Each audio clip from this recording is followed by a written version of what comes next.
Well, we do continue to track Hurricane Beryl, which is tearing through the Caribbean, killing at least 8 people in its path so far. This is a live look at the Cayman Islands, where Beryl just wreaked havoc as a Category 3 hurricane with wind speeds currently at 115 miles per hour. The dangerous storm has already hammered several island nations, leaving widespread destruction. Beryl slamming Jamaica yesterday, bringing damaging winds and heavy rainfall.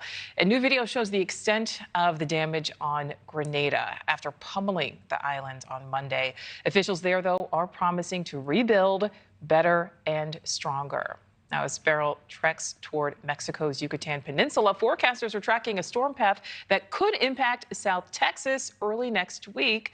And that's where NewsNation's Allie Bradley joins us live. We can see the wind whipping there, Allie. What are you learning about preparations?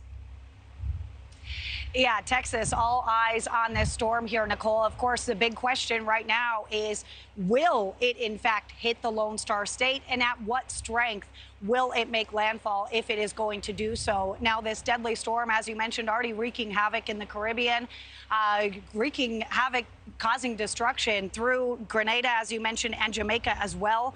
Hurricane Beryl carving out paths of destruction. It is the first hurricane of this year's Atlantic hurricane season, and unfortunately has already taken the lives of 8 people, according to the Associated Press. Now, this current cone has Beryl potentially making an impact in South Texas.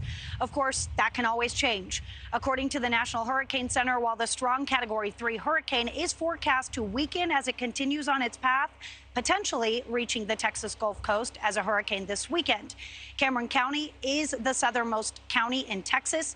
They have issued a voluntary evacuation notice for some people ahead of that anticipated storm. So Judge Eddie Trevino saying, quote, "At this time, we are not requiring guests to evacuate, but want to make sure all precautionary measures are taken in case this storm current track remains accurate."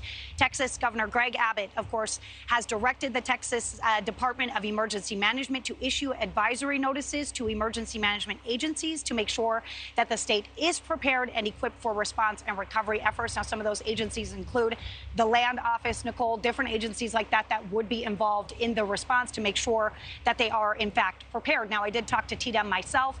The Department of Emergency Management says that they do advise residents, people living in Texas, to follow local officials' orders. Those jurisdictions are who are going to make those evacuation orders, Nichole. So like the county judges, those are where those evac orders are going to come from. Texas oftentimes does put out those voluntary evacuation notices. This is not their first rodeo, not their first hurricane. So again, Texas is doubling down, pulling out all the stops, making sure that the state of Texas is protected should a Hurricane Beryl make landfall there as well, Nichole. Yeah, trying to keep people protected. All right, Allie, thank you.